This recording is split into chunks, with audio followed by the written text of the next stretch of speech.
เจ้าวาดวัดฝ่ายหินที่ได้เมตตาลิงก์สถานีลิงก์ Facebook ไล่เนาะไปสู่สถานีคือสถาตังเชียงใหม่ได้ฟังไปพร้อมกันนะแล้วก็หลายท่านที่เป็นเพื่อน Facebook กันก็สามารถติดตามรับชมรับฟังกันได้ก็ที่ทักทายมาในนี่ก็มีโยมคำสุขบ้านบุญเกิดเจริญพรก็มีหลายรูปหลายตนหลายองค์ครูบาอาจารย์พระเทระก็ดีก็ได้เข้ามาให้กำลังใจติดตามรับชมรับฟังรายการชิริธรรมกำเมืองเข้ามาก็จ้ากว่าปกติหน่อยหนึ่งก็มีสปอร์ตเนาะเกี่ยวกับการประชาสัมพันธ์เพิ่มเติมเข้ามาปกติก็จะมีการประชาสัมพันธ์เกี่ยวกับการสมัครเรียนเข้าเรียนในวิทยาลัยสงฆ์นครลำปางก็วันฮูนี่ก็เป็นวันเปิดเทอมแล้วก็ยินดีต้อนรับนักศึกษาใหม่นิสิตใหม่ของวิทยาลัยสงฆ์นครลำปางทั้งพระสงฆ์องค์เจ้าและก็ศรัทธาญาติโยมก็บางพ่องว่าเปิดเทอมมันผูกละยังจะตัดสินใจมาสมัครได้ก่อนขึ้นใจได้ไล่ใจตันจะมาสมัครเพิ่มได้ก็ได้อยู่ก็ได้อยู่เพราะว่าทางมหาวิทยาลัยเนี่ยเปิดโอกาสขยายเวลาถึงแม้ว่าจะเปิดเทอมวันพุธเนาะสำหรับนิสิตใหม่ก็ยังขยายเวลาแห่ง10 วันเฮือนศรัทธาญาติโยมกุลบุตรนิสิตนักศึกษา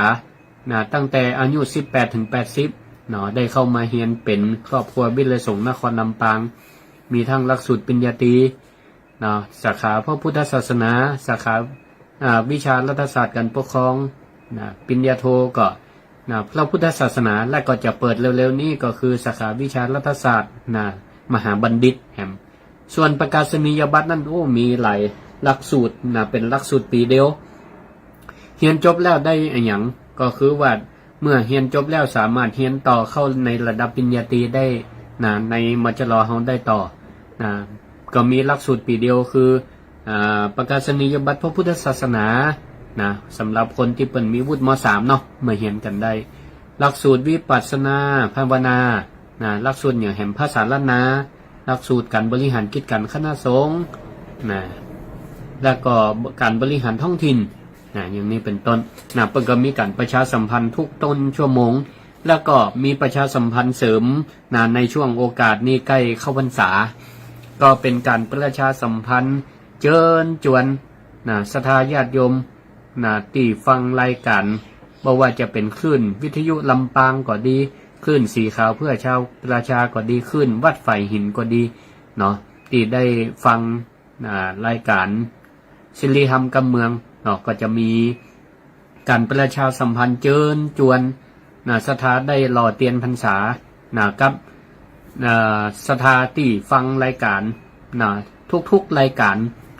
ผ่านคลื่นวิทยุ FM 106.5 เมกะเฮิรตซ์ของวิทยาลัยสงฆ์นครลำปางคลื่นสีขาวก็ดีคลื่นวัดฝ่ายหินเนี่ยเชิญร่วมรอเทียนพรรษา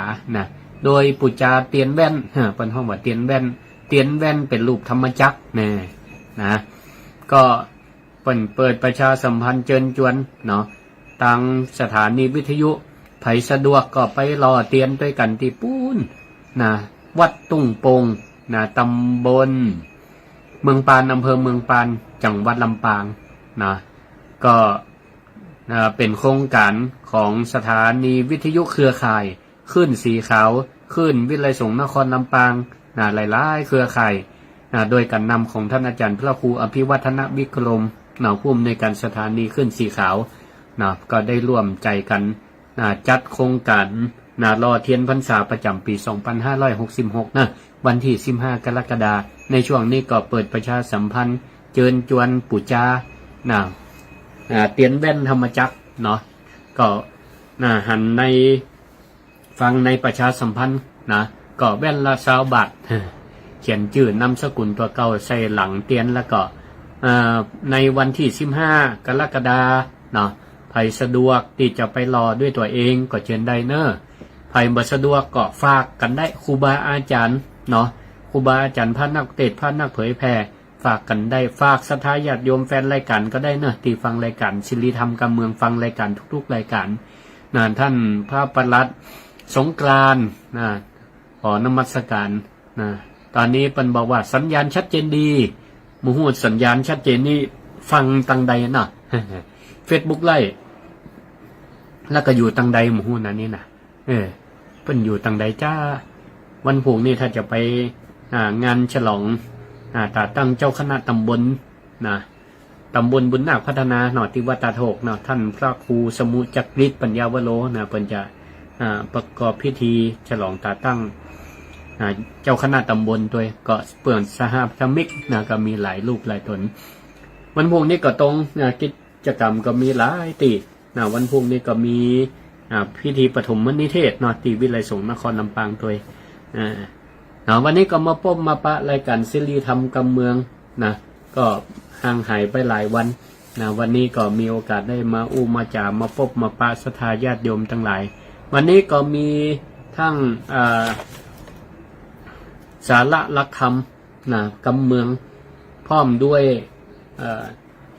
นิทานชาดกคติสอนใจมาประกอบศรัทธาญาติโยมทั้งหลายวันนี้ก็จะในประเด็นหัวข้อเรื่องการแก้ปัญหาชีวิตด้วยหลักธรรมท่านสโมสรท่านประหลัดสงกรานต์ว่าไปวันพุธไปวัดตาโถกนะครับศรัทธาญาติโยมทั้งหลายในชีวิตประจำวันของเฮาเนี่ยตื่นเจ้าขึ้นมาจนถึงเข้านอนเชื่อว่าท่านทั้งหลายต้องพบปะกับสิ่งรอบข้างสิ่งรอบกายของเฮาเนี่ยต่างๆนานาสิ่งที่เข้ามาเนี่ยมันกระทบตั้งตาตั้งหูจมูกลิ้นกายและใจ สำคัญที่ใจเพราะมันเป็นสูตรรวมสิ่งที่เข้ามาตั้งตา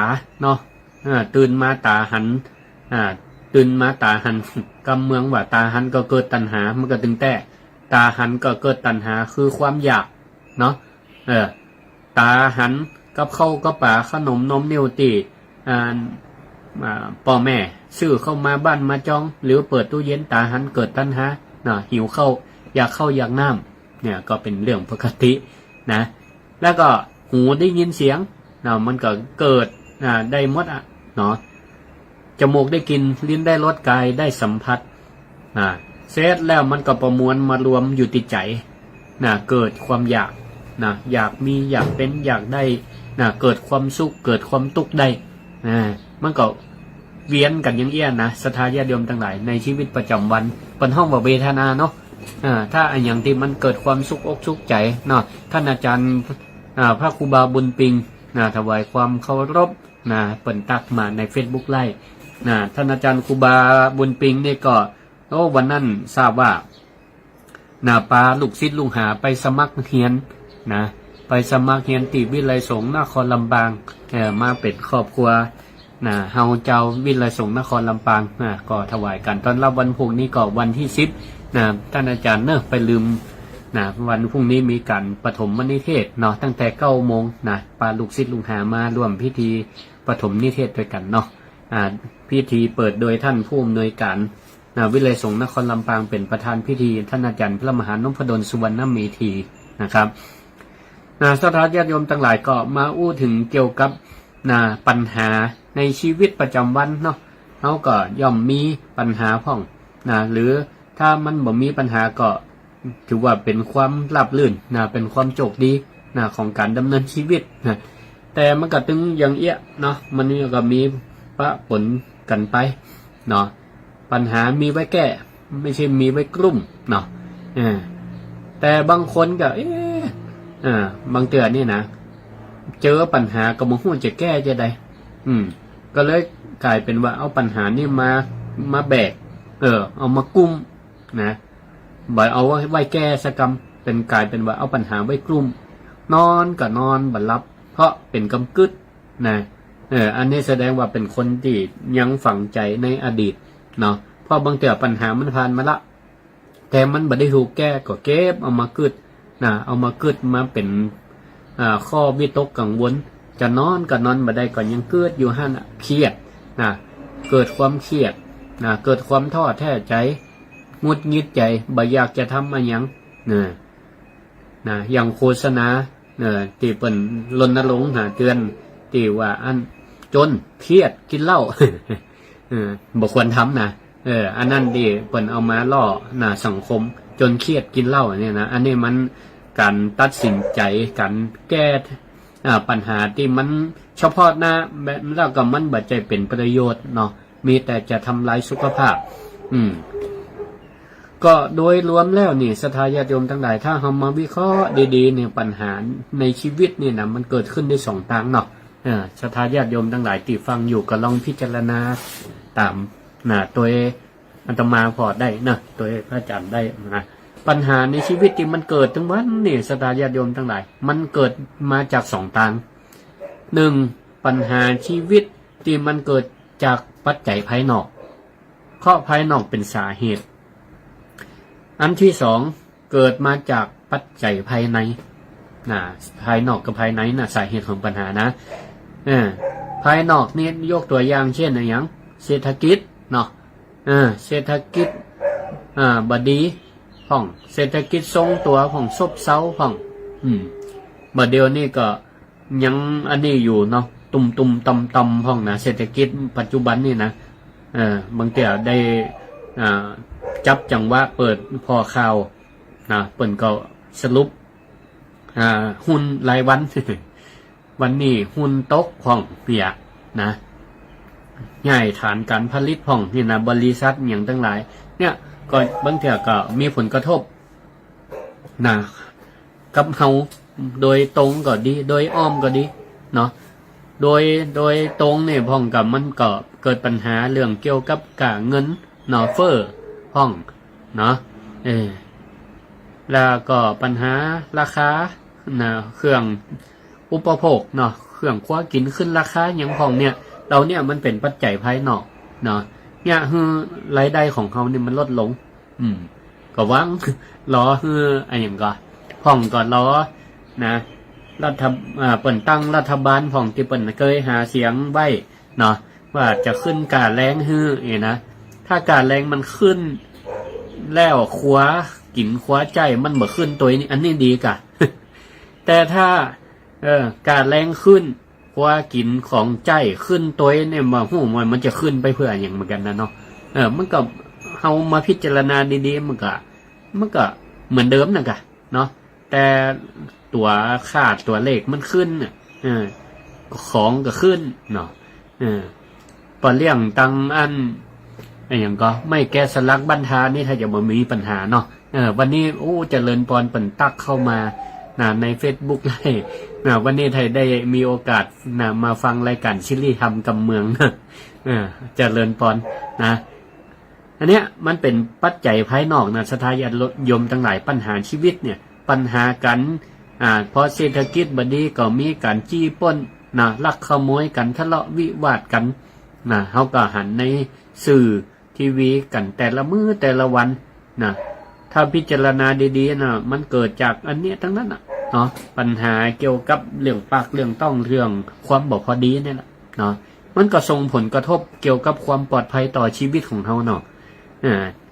ที่ว่ามาเนี่ยมันเป็นตัวอย่างปัญหาชีวิตที่มันเกิดจากปัจจัยภายนอกเกิดจากปัจจัยภายนอกอันที่2เนี่ยปัญหาของชีวิตสาเหตุของมันก็เกิดจากปัจจัยภายในนี่ก็คือไผก็คือตัวเฮานี่แหละตัวเฮาสร้างปัญหาด้วยตัวเองมันจะใดก็คือเฮาคิดเอาเองหรือเฮาสร้างปรุงแต่งคือมันเกิดปัญหาด้วยตัวเองตัวเชื่อหรือว่าตัวที่เป็นเหตุนำมาให้เกิดปัญหาชีวิตภายในของเขาก็คือตัวกิเลสตัวกิเลสนั่นเองกิเลสกิเลสมีอยู่3ตัวมีอยู่3ตัวนั่นเองมีมาตั้งแต่อดีตชาติเหมือนตั้งแต่มีคนมีมนุษย์เกิดขึ้นมีก่อนศาสนาด้วยซ้ำกิเลสเนี่ยก็ตัวแรกก็คืออย่างโลภะความอยากได้ความอยากมีความอยากเป็นกิเลสโลภะความอยากได้อยากมีอยากเป็น มีอยู่ตลอดเวลามันต้องมีเนาะตราบใดเราท่านทั้งหลายเป็นปุถุชนเนาะความอยากได้ยังมีอยากเป็นมันก็ต้องมีมันอยู่ที่ว่าเฮามีสติหู้เท่าทันมันหรือไม่ตอนอันน่ะเนาะถ้าหู้เท่าทันเฮาก็คุ้มมันไปเนาะเฮาคุ้มอยู่กับมันไปได้แต่ถ้าคุ้มบ่ได้มันก็กลายเป็นว่ามาขอบงำเฮาเนาะเหมือนกับผีเนี่ยเนาะเหมือนกับผีเนี่ยถ้าดวงสติเฮาบ่แข็งนี่นะสตาญาติโยมทั้งหลายผีเข้าไงอย่างบางคนเนี่ยตีขวัญอ่อนเนี่ยตีเปิ้นคนเฒ่าคนแก่เป็นว่าผีเข้าเนี่ยก็เพราะว่าขวัญอ่อนนั่นก็คือสติมันอ่อนเนาะสติมันอ่อนก็โดนขอบงำง่ายอันนี้เปิ้นก็เปรียบเทียบเนาะเหมือนกันความโลภความโกรธความหลงเนี่ยมันก็เปรียบเหมือนผีนั่นแหละนะถ้าเมื่อใดสติเฮาอ่อนเฮากำกับบ่ทันตัวมันบ่ทันก็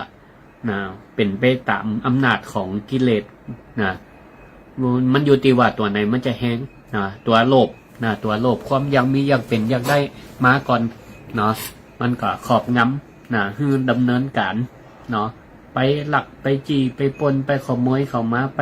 แย่งเข้ามาอันนี้ก็โดยวิธีการตีมันบ่ชอบด้วยธรรมด้วยธรรมและก็บ่ชอบด้วยกฎหมายด้วยนะเกิดเฮาทำไปก็ผิดหลักผิดกฎหมายสุดท้ายก็เนี่ยคือตัวเองต้องเดือดร้อนอันนี้ก็มันเป็นชนวนเมื่อความโลภเกิดขึ้นไปละเมิดสิทธิ์คนอื่นเมื่อเปิ้นตอบโต้เปิ้นก็หวงสิทธิ์ของเปิ้นมีการตอบโต้กันไปกันมาเกิดการทะเลาะวิวาทก็มีการเกิดความโทสะความโกรธกันอย่างนี้เป็นต้นมันก็ลุกลามบานปลายไปบ่มีวันที่จะสิ้นสุดเนี่ยคือแสดงออกมาตั้งกายบ่ตั้งวาจาตีต่อยกันด่าทะเลาะวิวาทกันใจผูกพยาบาทอาฆาตกันเมื่อก้านก็ย่อมก่อเว้นหาช่องทางเวลาเขาเผลอก็ไปอันนี้เปิ่นยังบัดเดียวเนี่ยปัญหาวัยรุ่นก็ดีปัญหาคนมันจะจำกัดไว้ละสตาญาติโยมทั้งหลายบัดเดียวนี้นะโคตรกันนี่ตีกันตัวต่อตัวสู้เปิ่นแป้ก็ฝากไว้ก่อนเพราะจังหวะเปิ่นเผลอไม่ได้ก็เอาหมูมาลุมมาอย่างเนี่ยมันก็มีข่าวอยู่เป็นประจำทั้งนี้มันเกิดเป็นห้องว่าเป็นปัญหาชีวิตเกิดจากภายในภายในใจตัวเก่านี่แหละเป็นตัวก่อสร้างมันขึ้นมาก่อสร้างมันขึ้นมาบางคนก็หาตั้งออกเมื่อโดนกิเลสครอบงำหาตั้งออกโดยวิธีตีสุจริตก่อนบางแต่ก็เจตนาก็อยากจะได้แบบตั้งดีๆโลภอยากได้อยากมีอยากเป็นหันกับใครได้ตอนแรกก็ลองพยายามพอก่อนพยายามขยันทำมาหากินแต่ว่ามันได้น้อยประจวบกับเศรษฐกิจภายนอกมันฝืดมันเครื่องมันบัดตันอกตันใจ ก็ต้องไปหาวิธีลัดแสวงหามาโดยวิธีทุจริตก็เลยหาความสงบสุขในชีวิตมาได้ไปเบียดเบียนเปิ่นก็ต้องหนีหนีกฎหมายหนีเจ้าหน้าที่อย่างเงี้ยก็บ่มีวันที่จะสิ้นสุดถ้าตราบใดที่เฮายังสร้างปัญหาในชีวิตที่มันเกิดจากภายในของเฮาเนี่ยเฮายังตัวใจกิเลสคือความโลภความโกรธความหลงอยู่เนี่ยมันก็หาความสุขในใจบ่ได้ตัวที่สองก็โทสะความโกรธโคตรเนี่ยกำเมืองว่าความโคตรก็คือเกิดที่จะประทุษร้ายคนอื่นด้วยความอาฆาตพยาบาทปองร้ายเปิ้นการอยู่ร่วมด้วยกันก็มีกันกระทบกระทั่งกันพ้องเมื่อคนเฮาเนี่ยบอกว่าจะเป็นครอบครัวสามีภรรยาพ่อแม่ลูกอยู่ในครอบครัวเอาวงไหนก่อนไว้ใกล้ๆเนี่ยหรือเปื่อนร่วมงานพ้องมันทุกสิ่งทุกอย่างมันบอกว่าองค์กรใดองค์กรครอบครัวองค์กรที่ทำงานองค์กรไหนๆก็ตามสถาญาติโยมทั้งหลายปัญหางานเนี่ยบ่ค่อยต่อได้แต่ปัญหากับคนเนี่ยมันถึงอันนี้พ้องก็เปิ้นถึงว่าคนคำว่าคนเนี่ยมันเป็นคำกริยากลถ้าเป็นกำเมืองว่ากลถ้าภาษาไทยว่าคน ก็คือมันรวมมันโหรวมกันนะมันก็ย่อมมีพ้องนะถ้าคนใดคนหนึ่งหรือทั้งสองฝ่ายนะโดนปรุงแต่งด้วยกิเลสก็คือความโลภความโกรธความหลงเนี่ยยิ่งความโกรธนี่นะเกิดกันแรกๆก็ทะเลาะโบแว้งกันเนาะทะเลาะโบแว้งกันก็กระทบกระทั่งตั้งวาจาตั้งกายก็ตัวมาตั้งใจก็ผูกใจเจ็บกันไปอย่างเอี้ยเนาะ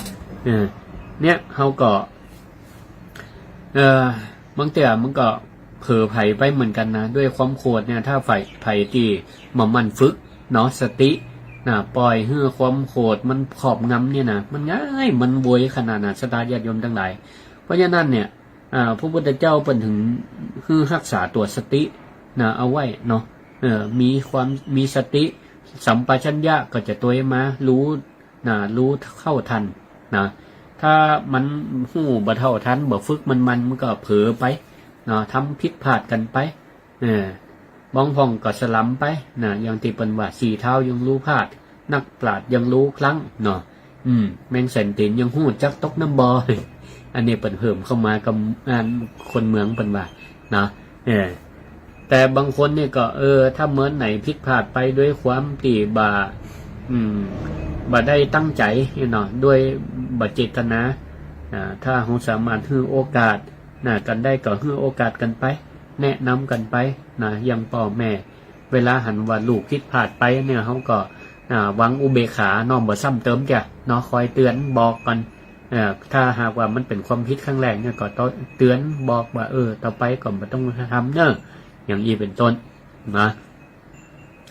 ตัวที่สามนี่ก็คือโมหะเนาะที่ก็ให้เกิดปัญหาชีวิตภายในเนี่ยนะตัวโมหะความโมโหเนี่ยอันนี้เนี่ยมันก็อย่างว่าเนาะมันคนเนี่ยจะไปสัพพัญญูเหมือนพระพุทธเจ้าหูแจ้งหูตลอดทุกเรื่องมันก็เป็นไปบ่ได้เราปุถุชนหูพ่องโมหูพ่อง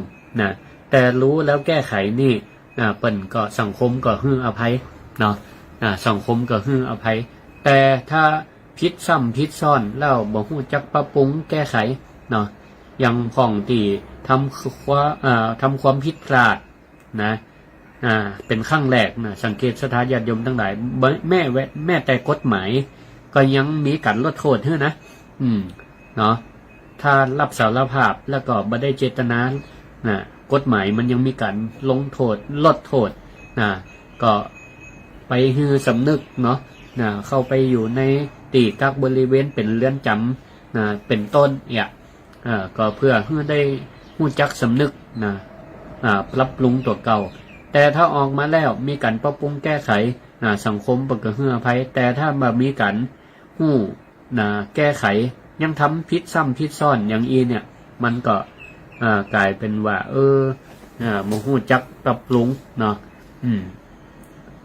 มันมีการปรับปรุงเนาะเนี่ยศรัทธาญาติโยมทั้งหลายการที่เกิดปัญหาภายในเนี่ยมันก็มีมาจากสาเหตุ3ตัวเนี่ยภายในความโลภความโกรธความหลงการแก้ปัญหาชีวิตเนาะด้วยธรรมะตามหลักของพระพุทธเจ้าเนี่ยเปิ้นก็มีวิธีแก้ปัญหาชีวิตไว้เหมือนกันการแก้ความโลภเนาะโลภะความโลภก็ด้วยการยังเสียสละแบ่งปันถ้าคนใดว่าเฮาสังเกตพอเตอร์ที่เปิ้นมีการเสียสละแบ่งปันคนนั้นจะบ่เป็นคนโลภแต่ถ้าเป็นคนโลภคนนั้นจะบ่มีการแบ่งปันก็บ้านเฮาก็ว่าเป็นคนขี้จังเนาะอย่างนี้เป็นต้นแต่ถ้าหันไผเป็นคนฮู้จักแบ่งปันคนนั้นแสดงว่าแก้ความโลภของตัวเก่าได้ฮู้จักแบ่งปันความสุขให้คนอื่นพระพุทธเจ้าประกาศสอนเนาะมันมีกรรมอยู่กรรมหนึ่งเนกาสีละพเตสุขังแม้แต่การกินเนาะการกินคนเดียวเนี่ยพระพุทธเจ้าว่าเนกาสีละพเตสุขังแปลว่าคนกินคนเดียวบ่มีความสุขหรอกเนาะมันก็เถอะแต่ศรัทธาญาติโยมทั้งหลายสังเกตว่าเวลาเฮากินอย่างกินคนเดียวนี่นะ คนอื่นเปิ่นพอหมับเนี่ยเขาจะกินยังมีความสุขว่ะแต่ถ้าในทางกลับกันเนาะเขามีอาหารหนึ่งอย่างมีของกินหนึ่งอย่างขนมหนึ่งอย่างเปิ่นมีหนึ่งอย่างเนาะมาต้มมาหอมกันสัก5 คนเนี่ยมันก็มีอาหารอยู่5 อย่างเราเขากินด้วยกันเยอะๆเนี่ยโอ้มันก็มีเกิดความหลากหลายการกินก็มีความสุขเนาะสถาก็คงเกยเนาะกินข้าวเป็นวงกันนี่นะสมัยละอ่อนเนี่ยเนาะพ่อแม่จะย้ายอย่างเปิ่นนี่ตาย้ายเนี่ยเปิ่นจวนหรอเนี่ยกับเข้ากับป๋าเนี่ยคนละอย่างบ้านไกลบ้านซ้ายบ้านขวาห้องมากินด้วยกันเปิ่นก็เอาของเปิ่นไม้มันก็เพิ่มกับเข้าเป็น3 อย่าง4 อย่างแล้วก็กินกันล้ำเนอะอู้จ้ากันไปเหมือนไปอย่างเนาะเนี่ยเขาก็แก้ปัญหาด้วยกันมีน้ำใจซึ่งกันและกันเนาะมีการแบ่งปันด้วยการแบ่งปันความสุขให้กันและกันช่วยเหลือซึ่งกันและกันโดยที่บ่ได้เกิดความหวงแหนการแก้ปัญหาแหมอย่างหนึ่งก็ด้วยก็คือด้วยการรักษาศีลสมาทานศีลนี่ก็ถือว่าเป็นการแก้ปัญหาชีวิตไปในตัวนั่นแหละเนาะด้วยเอาศีล5มาจ่วย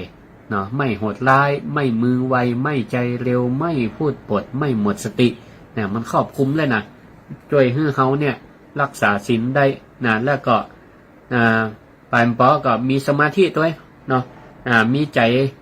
ทำอะไรอย่างก็มีความตั้งใจในการทำด้วยความแน่วแน่มันมีความลังเลสงสัยเนี่ยตั้งใจทำตั้งใจแบ่งปันตั้งใจช่วยตั้งใจรักษาศีลอย่างเนี้ยก็ทำมันอย่างทำจริงๆด้วยความตั้งอกตั้งใจมันก็จะทำให้การที่เรามีชีวิตดำเนินชีวิตด้วยความสุขมีความสุขการแก้ปัญหาชีวิตด้วย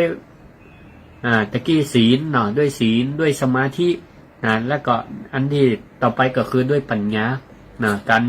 แก้ไขด้วยปัญญานี่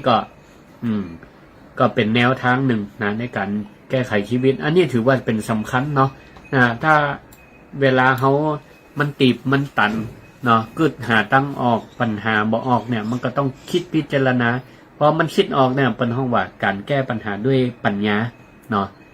ปัญญาคือความรู้หรือบางทีมันเขาก็อาจจะอาศัยประสบการณ์ของคนอื่นบางคนมีปัญหาชีวิตเนี่ยศรัทธาญาติโยมทั้งหลายแก้จะได้ก็แก้มได้แต่ถ้าได้ไปปรึกษาผู้รู้ปรึกษาเพื่อนบ้านที่เปิ่นเคยมีปัญหาอย่างนี้มาก่อนเนี่ยมีประสบการณ์เปิ่นก็จะได้แบ่งปันได้แบ่งปันประสบการณ์ให้ฟังว่าเคยอย่างนี้นะแล้วก็แก้ไขปัญหามันก็หายเนี่ยเปิ่นห้องว่าการแก้ไขด้วยปัญญาบางคนเจ็บไข้ได้ป่วยกันเหมือนกันมีโรคเจ็บไข้ได้ป่วยเฮาเจ็บไข้ได้ป่วยที่หลังคนอื่นแต่คนเปิ่นเป็นก่อนเนี่ยเปิ่นบอกว่าเคยไปรักษาหมอนั่นนะอีแม่ปวดขาปวดแข้งเนาะไปหาหมอกระดูกหมอเนอร์นี่นะไปแล้วเปิ่นหายมันหายนะเนี่ยคนที่เปิ่นเจ็บป่วยคนต่อมาเนี่ยกำลังเจ็บป่วยอยู่ได้ฟังนี่ประกาศมีช่องทางเปิ่นก็ไปตามเนี่ย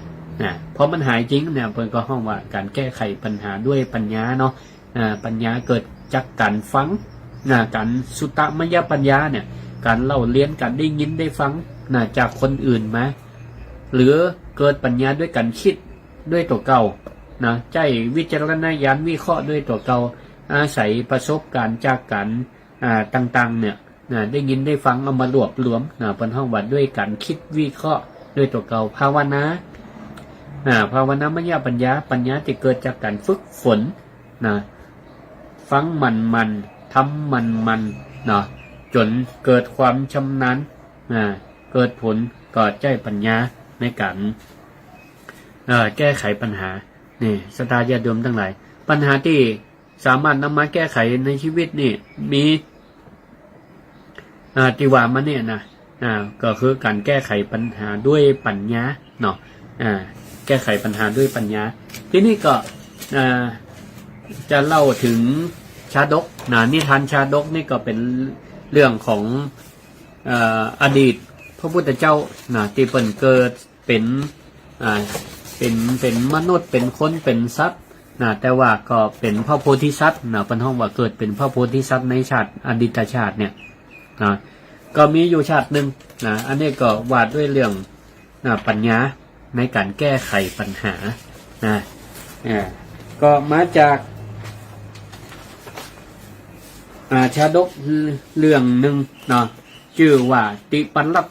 นะมิฆชาดกติปัลละมิฆชาดกนี่ก็แปลว่าแม่เนื้อหรือว่าแม่กวางเนาะแม่กวางเจ้าปัญญาก็มีสมัยหนึ่งเนาะมีพระเจ้าพระราชาเมืองมคธเนี่ยได้ปกครองราชสมบัติอยู่ในชมพูทวีปตอนนั้นเนี่ยพระโพธิสัตว์เปิ้นก็ได้ถือกำเนิดเกิดเป็นสัตว์ในพวกของกวางนะอยู่ในตระกูลกวางอาศัยอยู่ในป่าล่าในวันหนึ่งแม่กวางนี่เปิ้นก็แม่กวางเปิ้นมีอ้ายเนาะแม่กวางนี่มีอ้ายเบาแม่กวางนี่ที่เป็นน้องสาวเนี่ยก็ได้เอาลูกตัวเก่าเนี่ยนะลูกกวางเนี่ยไปฝากเหียนกับพระโพธิสัตว์ที่เป็นกวางเป็นอ้ายเอาไปฝากกับพระโพธิสัตว์ที่เป็นอ้ายแล้วก็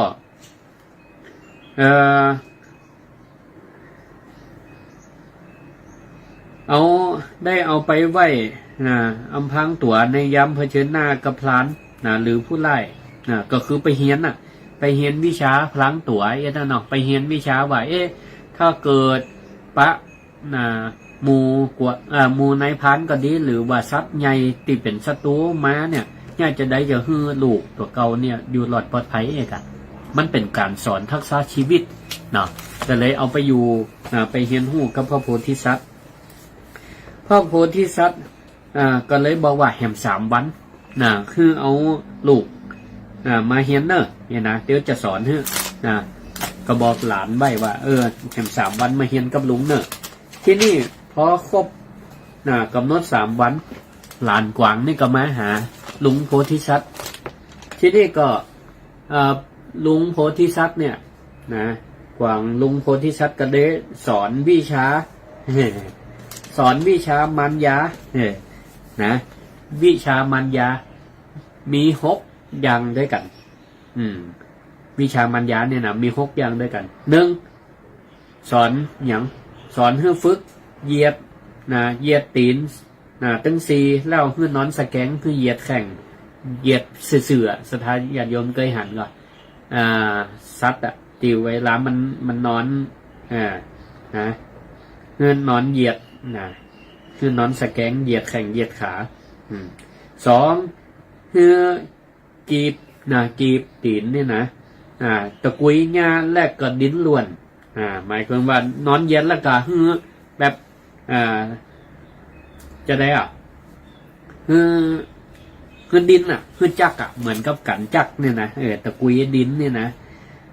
3คือแป่งลิ้นห้อยคือแลบลิ้นออกมาแป่งลิ้นห้อย4คือทำเหมือนต้องป้องคือเบ่งต้องคือมันป้อง5สมาร์ทคือปล่อยขี้ปล่อยเหนียวออกมาคือมันเหี่ยเนี่ยเหมือนสมาร์ทเหมือนขี้เหนียวแตกอย่างเรา6คือกำหายใจลักษณะจะนี่มันเหมือนกับพอง่ายๆเวลาหมามันจะดิ้นไต่เนาะเป็นอย่างเนี่ยเป็นสอนลักมันยา6 อย่างคือกับกวางหลานเนี่ยนะเสร็จแล้วก็หลานก็ได้เฮียนจบง่ายก็ทักษะการป้องกันตัวการพังตัววิชามันยา6 อย่างเสร็จแล้วก็หลานกวางนี่ก็ลาลุงไปหาแม่ปรากฏว่าในระหว่างที่เดินทางเนี่ยเดินทางจะปิกบ้านไปหาแม่ก็ไปเอวปลาตามภาษากวางละอ่อนเนาะให้อยู่ในป่าเดินเล่นจมนกจมไม้ไปเล็มใบงาไปปรากฏว่าไปติดบ่วง นะกวางหลานเนี่ยนะกวางน้อยนะไปติดบ่วงของนายพรานก็เลยห้องเสียงดังนะห้องเพราะมันด้วยสัญชาตญาณเนาะมันสะดุ้งตกอกตกใจก็ต้องเอาตัวรอดห้องคนมาช่วยปรากฏว่าบรรดากวางตั้งหลายนี่ก็หันละหันที่นี่ก็เลยล่นไปบอกแม่นะแม่กวางน้อยเนี่ยนะล่นไปบอกแม่มันบอกว่าเนี่ยบัดเดี๋ยวเนี่ยลูกตัวเนี่ยกำลังติดบ่วงนายพรานอยู่เนอะหูแล้วยังเข้าใจไปช่วยเนอะเข้าใจไปช่วยเนอะเนี่ยนะเข้าใจไปช่วยเหรอเนี่ยพอแม่กวางฟังอย่างนั้นปั๊บก็ยังบ่ไปช่วยจ้ะก็ดึงอยู่ก็ดึงอยู่เสร็จแล้วกับมูนี่ก็ลบเล่าเอ้ายังบ่ไปเหรอยังบ่ไปช่วยลูกตัวจะตายมาหักลูกก็ไหวได้เอียกะตำนี้ที่เตียนที่นี่ก็แม่กวางนี่ก็ว่าลูกเขาเนี่ยไปเรียนวิชาเนาะป้องกันตัวพังตัวก็หลุงมาแล้วก็ต้องมีวิชามีวิชาดีติดเนื้อติดตัวมันก็คงเอาตัวรอดได้อยู่อีกค่ะที่นี่ก็ก็เลยบัดได้ดิ้นรนอะไรอย่างเนาะบัดได้ดิ้นรนบัดได้ไปช่วยอย่างแล้วลูกกวางเองเนี่ยแรกๆก็เมื่อติดบ่วงนี่ก็ยังดิ้นอยู่แต่พอที่นี่เริ่มตั้งสติศรัทธาญาติโยมทั้งหลายเนี่ยที่อาตมาว่าตะเกียเวลาคนเขามีปัญหาในชีวิตเนาะบอกว่าจะเกิดจากภายนอกภายในขอให้ตั้งสติไว้ดีๆแล้วก็ก่อยคิดแก้ไขยังลูกกวางนี่ก็เหมือนกันตั้งสติดีๆก็เลยนึกถึงวิชามัญญาตีลุงกวางลุงโพธิสัตว์เนี่ยได้สอนเอาไว้6 อย่างก็เลยเอาวิชามาประยุกต์ใจทันทีนะเนี่ยยังห้องเหยียดแข้งมันซื่อๆยังแบบแมงดินตายเนี่ยนะแล้วก็ดินแล้วก็ที่นี่แปลงลิ้นห้อยแปลงลิ้นห้อยออกมาแปลงต้องป้องแล้วก็แกงขี้เหี่ยวแตกแล้วก็กั้นลมหายใจนี่ที่นี่ก็เมงงนเนี่ยศรัทธาญาติโยมทั้งหลายซัดตายบ่ตายมันถึงมาตอบเนาะ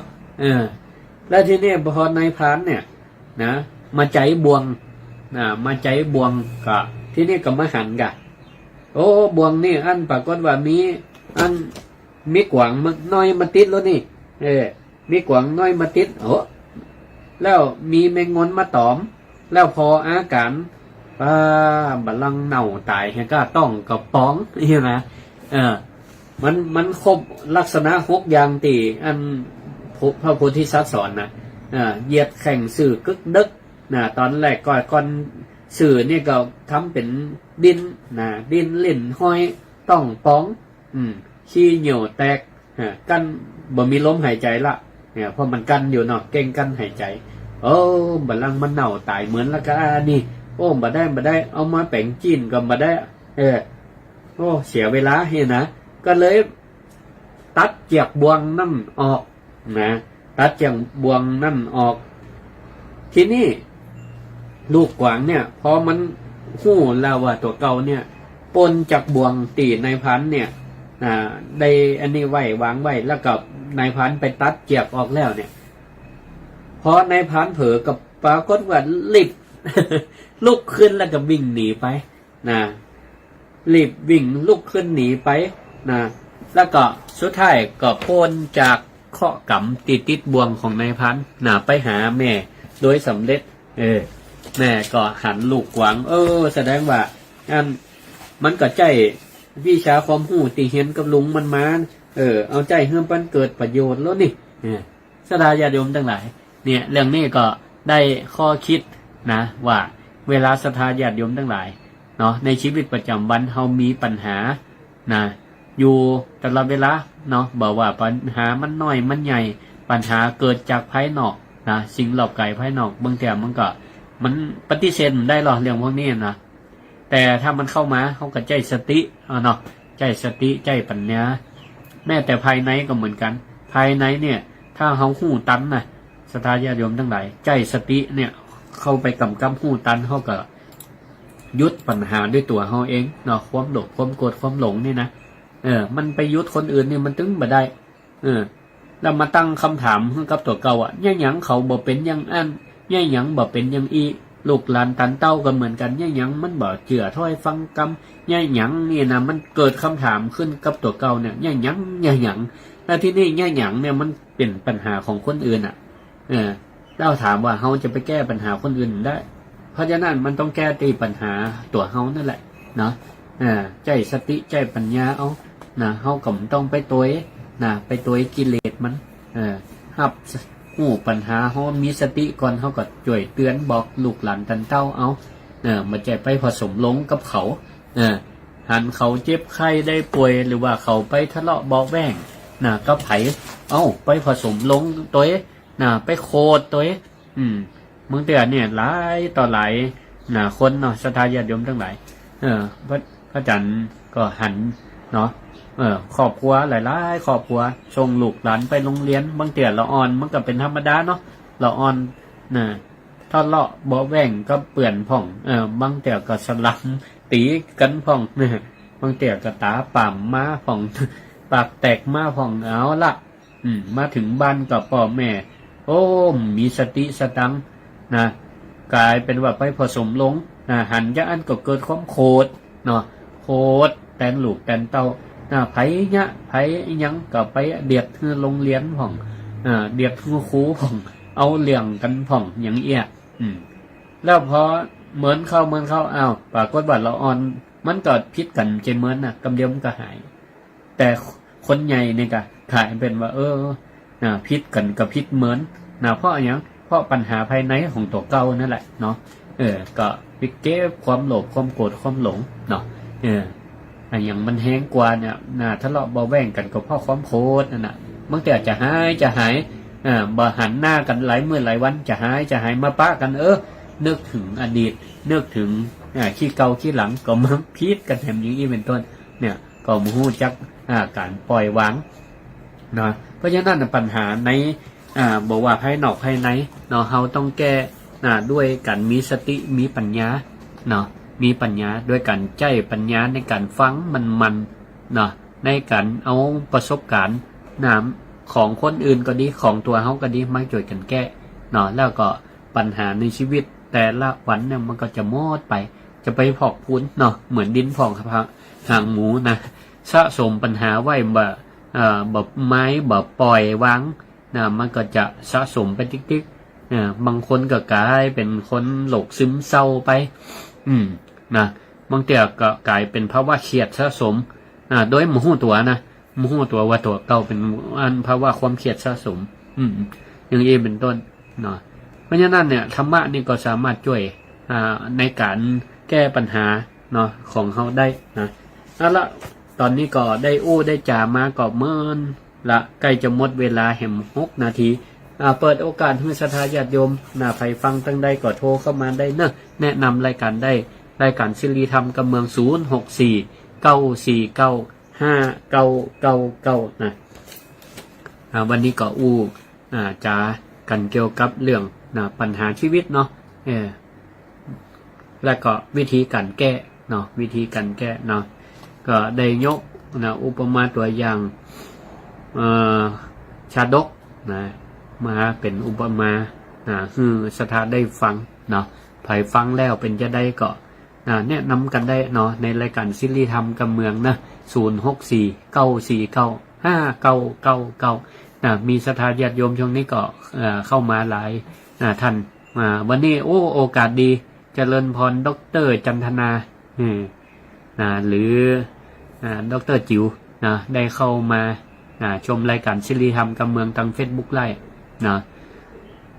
แล้วก็ท่านอาจารย์รองผอ.ฝ่ายบริหารวิทยาลัยสงฆ์เชียงรายพ่อเนาะก็เข้ามารับชมเนาะถวายความเคารพก็ให้กำลังใจกันได้เนอะศรัทธาญาติโยมทั้งหลาย064-949-5999รายการศิริธรรมกับเมืองวันนี้ก็ได้มาปมมาปะที่จริงแล้วเนี่ยวันนี้วันศุกร์เนี่ยก็น่าจะเป็นรายการธรรมะยามแรงของท่านอาจารย์พระมหาธนวุฒิญาณโสภโนเนาะ แต่ว่าช่วงนี้ท่านอาจารย์เปิ่นลาไปปฏิบัติธรรมเนาะเข้าคอร์สวิปัสสนากรรมฐานตีมหาวิทยาลัยมหาจุฬาลงกรณราชวิทยาลัยส่วนกลางเพิ่นได้จัด15 วันก็ใกล้จะครบคลอดละก็คงจะได้มาออกรายการต่อไปเจริญปอนไปศาลเจ้าเธอพ่อครูเจ้าแม่อย่างก็แม่เพียนแก้วหนองยาแม่เพียนเนาะสาธุเจ้าชัดเจนดีชัดเจนดีเจ้าอนุโมทนาสติแต่นาค่ะพ่อครูนะสาธุฝนก็บ่ตกก็แหละฝนบ่ตกก็เป็นภูมิแพ้มาหายต้องมาเดียวแม่เพียนก็เป็นภูมิแพ้อย่างพระอาจารย์นะเจ้าเนาะพระอาจารย์ได้กลับมาได้เจ้าเนาะไปปฏิบัติธรรมเนี่ยไปเปิดเข้าเบิร์ไปเปิดตะกอนซึ่งถูกจุดแจ้งพระอาจารย์เจ้ากลับมาบ้านนอกเลยเจ้าต้องอันกินน้ำอุ่นกินยานะครับเปิ้ลได้ยาปากมาพระอาจารย์เนาะเปิ้ลว่าอันเนี้ยอย่างว่าฝานหอมหัวใหญ่แล้วก็เอาเวลาก่อนนอนใส่ถุงสมาร์เตอร์ใส่ถุงตินแล้วเอาใส่เอาอันเนี้ยใส่ฟ้าเท่าเจ้าได้ยังแม่ยังไม่ได้แย่แต่ลองพอน่ะลองพอแม่จะลองแต่ยังแม่กินหอมบัวแล้วเจ้าพระอาจารย์ดีหอมแดงหอมขาวยังแม่ชอบกินแล้วร้านจานนี่ว่าจานแล้วมันไปใกล้บัวมาได้เลยกับเห็นกินมันหรอเนี่ยก่อนนอนเป็นว่าเอาอันฝันเป็นแว่นแล้วก็เอาใส่ทิ้งอันแล้วก็เอาไว้ฟ้าเท่าแล้วใส่ถุงเท่าทับช่วยได้เนาะได้แหละจ้าจะลองพันเนอร์หายไวๆเนอะเจริญพรสาธุเจริญพรอนุโมทนาสาธุบุญแม่เพียนหนองยางเนาะโทรเข้ามาแฮม2 นาทีจะหมดเวลาได้มันสักสายเนาะวันนี้เนี่ยเหมือนไปหน่อยเจริญพรเบาวิทยุหน่อยหนึ่งเจริญพรเจ้าการภาษาเจ้าแม่สุคนเนาะเจ้าสาธุฟังอยู่เนาะยมแม่ฟังอยู่หน่อยเจ้าเนาะอนุโมทนาขอบคุณติดหลายวันนะคะเนาะพอดีวันติดงานประชุมอย่างพ่องเนาะมันใกล้จะเปิดเทอมตัวกันเลยมาได้มาพบปะสาธุขอบคุณนะอนุโมทนาสาธุเจ้าฟังอยู่เจ้าขอบคุณทุกสายทุกกำลังใจเนาะที่โทรเข้ามาเพื่อกำลังใจสนับสนุนรายการเสรีธรรมกับเมืองโทรเข้ามากับวังโทรมากับวังโทรมาใหม่โทรมาใหม่064-949-5999ถ้าโทรมานี่ก็จะเป็นสายสุดท้ายของวันนี้เนาะเราก็มาพบมาป้ากันใหม่วันศุกร์เนาะวันเสาร์วันเสาร์มาพบมาป้ากันใหม่แล้วก็คงจะลวดลาศรัทธาญาติโยมไว้เพียงเท่านี้ก่อนเดี๋ยวก็เคารพธงชาติเนาะก็ขอให้ทุกท่านทุกคนสุขภาพแข็งแรงมีกำลังใจในการดำเนินชีวิตก็ขอให้อานิสงส์ผลบุญที่ท่านทั้งหลายได้ปฏิบัติธรรมได้สั่งสมบำเพ็ญบารมีบำเพ็ญบุญกุศลอำนวยตุ้มเปล่าให้ท่านทั้งหลายมีสุขภาพแข็งแรงอายุมั่นขวัญยืนมีโจกมีใจเหมือนกันทุกท่านทุกคนเตือน